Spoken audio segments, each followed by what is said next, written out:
So hello everyone, this is Kushal Sarkar. काफ़ी लोगों की रिक्वेस्ट आ रही थी कि भैया आप अपना टाइम टेबल बताइए जो अपने लास्ट 2 मंथ्स में फॉलो करके 97% लाए।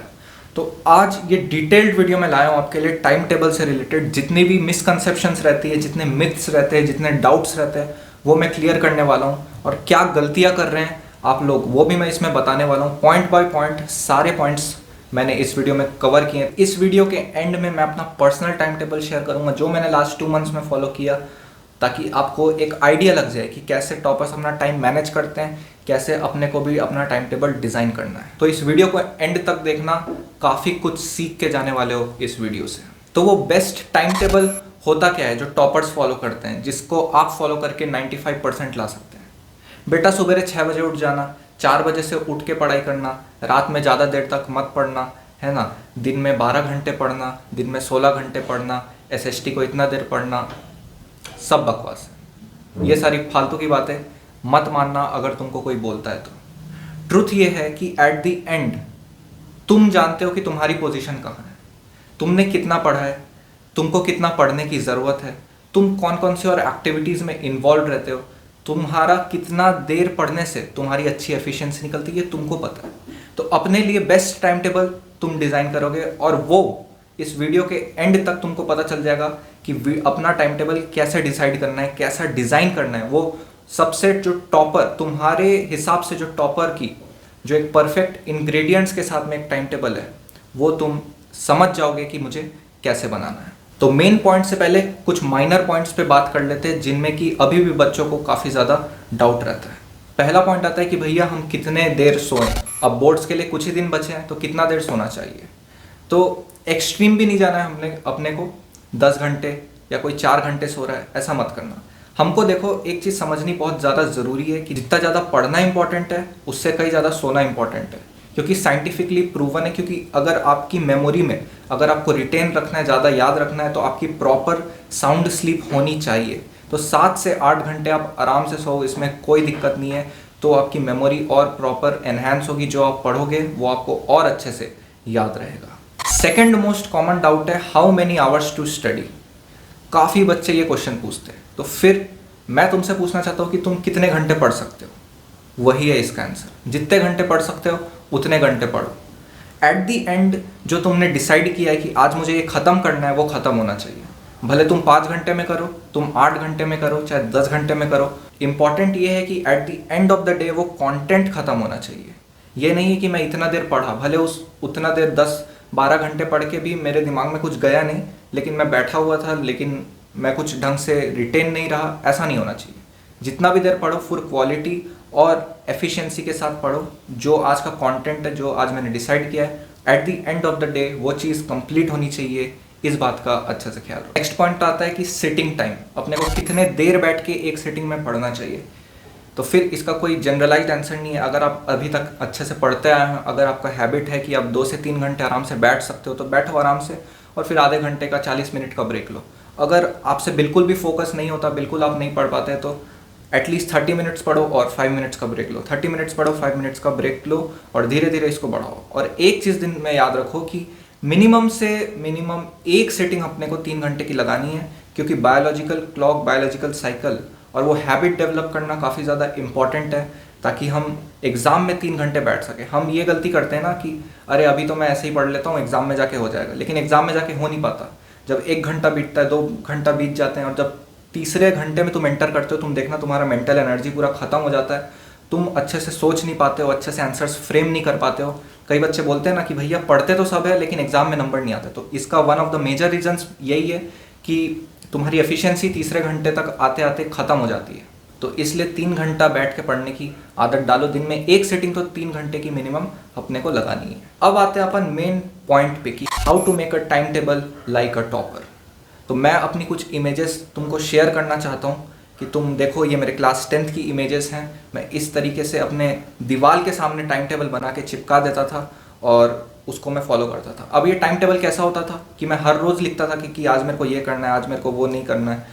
ऐसा नहीं है, क्योंकि अगर हम डे वाइज का टाइम टेबल बनाएंगे ना, तो क्या होता है कि वो चीज़ अगर हम क्या करते हैं ना, फिर हम लेज़ी हो जाते हैं कि ये तो कंप्लीट नहीं कर पाएंगे भी, तो हम नेक्स्ट डे को उसको शिफ्ट कर देते हैं। लेकिन जब हम एक लॉन्ग टर्म टाइम टेबल बनाते हैं ना, तो हमको दिखता है कि अगर आज मैंने ये कंप्लीट नहीं किया और कल का मेरा टारगेट ये है, तो कल को मेरे को फिर इतना ज़्यादा पढ़ना पड़ जाएगा, तो अपन उसको कंप्लीट करके ही सोते। तो मैंने कैसे टाइम टेबल बनाया था, जब मेरे पास आखिरी के 2 महीने बचे थे, तो मैंने एक दिन बैठ करके अपने आप को एनालाइज किया कि मैं हूँ कहाँ अभी। अपने आप से ये सवाल पूछा कि मैं स्टैंड कहाँ करता हूँ, मेरे कौन कौन से चैप्टर्स वीक है, कौन कौन से चैप्टर्स स्ट्रॉन्ग है, किन चैप्टर्स पे मुझे बहुत ज़्यादा मेहनत करने की ज़रूरत है। उस हिसाब से मैंने कंटेंट टेबल बनाया with time table. Per day के हिसाब से मैंने सारे सब्जेक्ट एक पेपर में, बड़े से पेपर में लिख लिए, 5 डिविजन्स किए, और पर डे के हिसाब से मैंने लिख लिए कि आज मेरे को ये कंप्लीट करना है, ये कंप्लीट करना है। फिर मैंने लिख लिया कि सपोज करो 24th से मैं शुरू करता हूँ पढ़ाई, तो 24th को मेरे को ये करना है, ये करना है, ये करना है पर सब्जेक्ट। फिर उसके नेक्स्ट डे में मुझे इतना इतना करना है। इस हिसाब से मैंने प्लानिंग की और पूरा मैंने अपने 2 महीने के टाइम टेबल को सेट कर लिया कि एट द एंड इस डेट तक मुझे ऐसे ऐसे चीज़ों को कंप्लीट करना है। बीच में कुछ मैंने बफर डेज भी दे दिए, जैसे 1 हफ्ते के बाद 1 दिन दे दिया कि अगर थोड़ा बहुत कुछ रह गया तो उस दिन में मेरे को उस चीज़ को कवर करना है। अगर आप हवा में टाइम टेबल बनाते हो कि मुझे 8 बजे उठना है, मुझे ये करना है, तो ऐसे काम नहीं हो पाएगा। आपको एक कंटेंट टेबल बनाना पड़ेगा कि आखिर मेरे को करना क्या है। आपके सामने हर रोज़ आप उठो और जब सोने जाओ तो आपके पास में रहना चाहिए कि कल मुझे करना क्या है उठ के। आज सुबह उठ के मेरे पास है क्या करने को। नहीं तो आधे टाइम 1 घंटा अपने को यही सोचने में लग जाता है कि मैंने कल क्या किया था और आज क्या करना है। और बनाना ही सब कुछ नहीं है, उसको 2 महीने तक फॉलो भी करते हैं। अगर तुम आज बैठ के टाइम टेबल बना भी लेते हो और उसको तुम फॉलो ही नहीं करते हो, बीच में ब्रेक कर देते हो, तो पूरा का पूरा टाइम टेबल खराब हो जाएगा। फिर तुम ट्रैक से हट जाओगे और फिर कुछ नहीं हो पाएगा। वही बात है ना, डेडिकेशन की बात मैं हमेशा बोलता हूँ कि जो एक टॉपर और एवरेज को अलग करता है कि वो डेडिकेशन। उसको पता ही नहीं होता कि डिस्ट्रैक्शन नाम की क्या चीज़ है। करना है तो करना है बस। सेकेंड चीज़ आती है कि किस सब्जेक्ट को कितना देर पढ़ना चाहिए।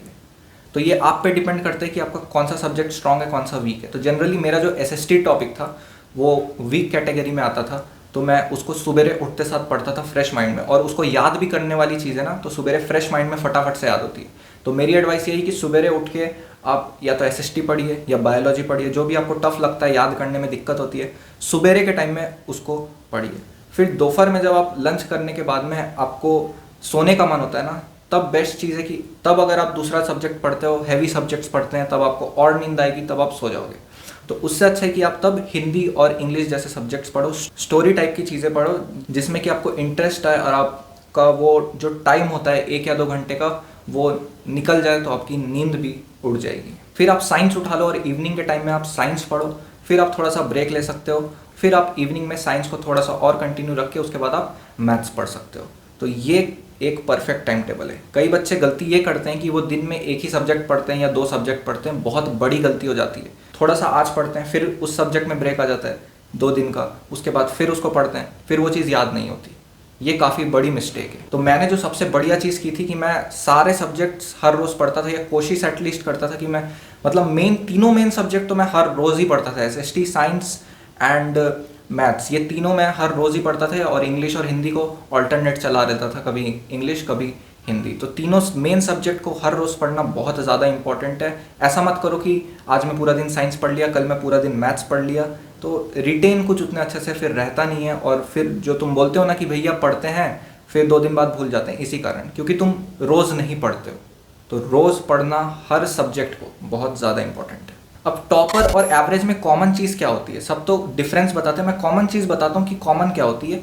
कॉमन ये होती है कि टाइम टेबल दोनों ही बनाते हैं, लेकिन डिफरेंट ये होता है कि टॉपर उसको फॉलो करता है और एवरेज उसको फॉलो नहीं करता है। इसके लिए तुम पीछे रह जाते हो। जो 95 के ऊपर लाता है वो उसको प्रॉपर्ली फॉलो करता है। तो जो गोल है ना, गोल के सामने दुनिया की कोई भी ताकत आ जाए, तुम्हारे घर वाले आ जाए, फैमिली प्रॉब्लम्स आ जाए, लेकिन अगर तुम में अपने अंदर इच्छा होगी ना कि मेरे को करना है, तो तुम कर लोगे।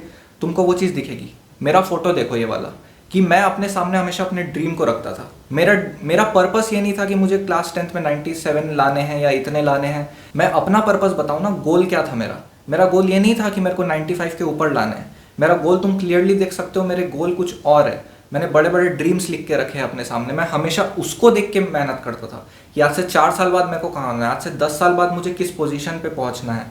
उस हिसाब से मैं उसको ध्यान में रखते हुए मेहनत करता था कि आज ये एक स्टेप है उस चीज़ को पाने का। मान लो कि आज से मुझे 10 साल बाद कुछ बहुत बड़ा करना है, तो वो तो मैं आज नहीं कर सकता ना। आज पहला स्टेप मेरे पास क्या है, ये 10th बोर्ड का स्टेप मेरे पास में पहला है। तो यहाँ मेरे को अपनी पूरी मेहनत करनी है और मेहनत कभी बेकार नहीं जाती। तो मैं वो सोच के हमेशा मेहनत करता था, उस गोल को दिमाग में रखते हुए कि आज से 5 साल बाद 10 साल बाद मुझे कहाँ पहुँचना है, उस गोल को मैं दिमाग में रखते हुए पढ़ता था। तो इसलिए तुम्हारे सामने एक गोल होना काफ़ी ज़्यादा ज़रूरी है। भले वो गोल मेरे टाइप का भी हो सकता है कि मुझे ऐसा बहुत कुछ बड़ा करना है या ये करना है, या तो तुम्हारा गोल ये हो सकता है कि मेरे को चाचा के बेटे से ज़्यादा नंबर लाने हैं। वो तुम्हारा अपना गोल हो सकता है, तुम्हारा अपना पर्पस हो सकता है, लेकिन एक गोल डेफिनेटली होना चाहिए, एक रीज़न डेफिनेटली होना चाहिए हर रोज़ प्रॉपरली टाइम टेबल को फॉलो करके पढ़ाई करने। दूसरी चीज़ जो डिफ्रेंशिएट करती है वो चीज़ है डिस्ट्रैक्शन। मैंने काफ़ी बच्चों को देखा है कि वो आजकल यूट्यूब में काफ़ी ज़्यादा लगे रहते हैं, यूट्यूब में ही पढ़े रहते हैं। लेकिन हमको ये समझना ज़रूरी है, यूट्यूब से पढ़ना बेकार चीज़ नहीं है, लेकिन एक प्रॉपर अमाउंट में, एक जितनी रिक्वायरमेंट है उतना इनटेक लेना ज़रूरी है। पर्सनली बताऊं तो मैंने 1 या 2 यूट्यूब चैनल फॉलो किया था पूरे क्लास 10th की अपनी जर्नी में, वो भी बहुत ही प्रॉपर तरीके से प्रॉपर टाइम मैनेज करते हुए। जितना मेरे को डाउट आता था बस उतना ही देखता था। ऐसा नहीं कि जितना कंटेंट आ रहा है मुझे सभी देखना है, सब बच्चे लगे हुए हैं तो मेरे को भी करना है। थोड़ा सा स्मार्टली वर्क करो, क्योंकि ये चीज़ सोचो कि तुम्हें आंसर लिखना है एट द एंड, तुम्हें याद रहना चाहिए। एसएसटी के 2-2 3-3 घंटे बैठ के लेक्चर देखने से कुछ नहीं होगा, क्योंकि जब तक तुमको चीज़ याद नहीं होगी तुम नहीं लिख पाओगे, वहाँ तुम अपना सिर्फ टाइम वेस्ट कर रहे हो। इसलिए एनसीईआरटी खोलो, नोट्स बनाए हो तो नोट्स पढ़ो और नोट से ढंग से याद करके चीज़ों को पढ़ो।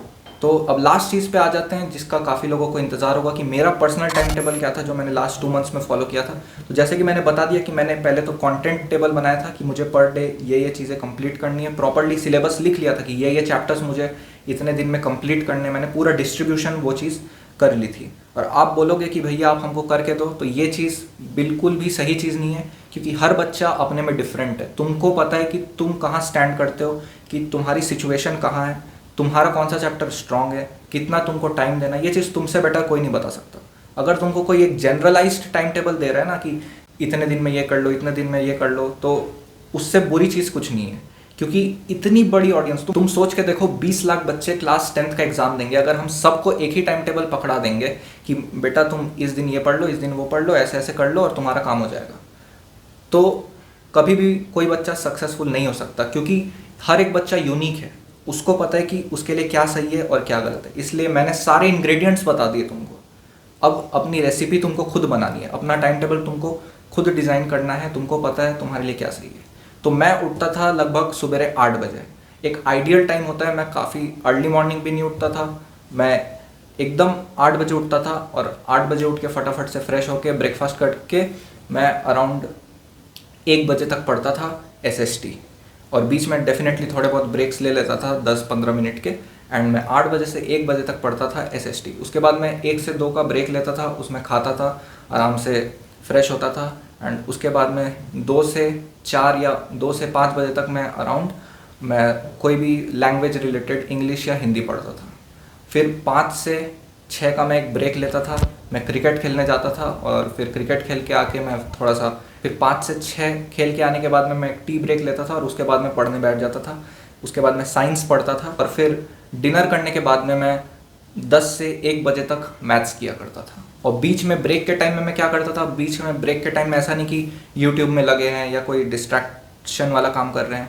मेरे को म्यूज़िक पसंद थे तो मैं म्यूज़िक में अपना टाइम डिवोट करता था, मैं गाना गाता था, मैं गिटार बजाता था, मैं पूरा म्यूज़िक में अपना टाइम देता था। और ऐसी कोई दूसरी एक्टिविटी में इन्वॉल्व नहीं रहता था जिससे मेरी एफिशिएंसी कम हो। म्यूज़िक से मेरी एफिशिएंसी और इंक्रीज़ होती थी, मुझे पढ़ने में और अच्छा लगता था, मैं और फ्रेश हो जाता था। तो ऐसी एक्टिविटी में इन्वॉल्व रहो जो तुम्हारी एफिशिएंसी इंक्रीज़ करे, जिसको करके तुमको अच्छा लगे और तुम्हारा पढ़ाई और ज़्यादा इम्प्रूव। ये थी एक proper detailed video time table के बारे में। जो मैंने पॉइंट्स बताए उसको ढंग से नोट कर लो और अपना एक प्रॉपर टाइम टेबल बना के, कंटेंट टेबल बना के आज से पढ़ने बैठ जाओ और ढंग से इस चीज़ को फॉलो करो।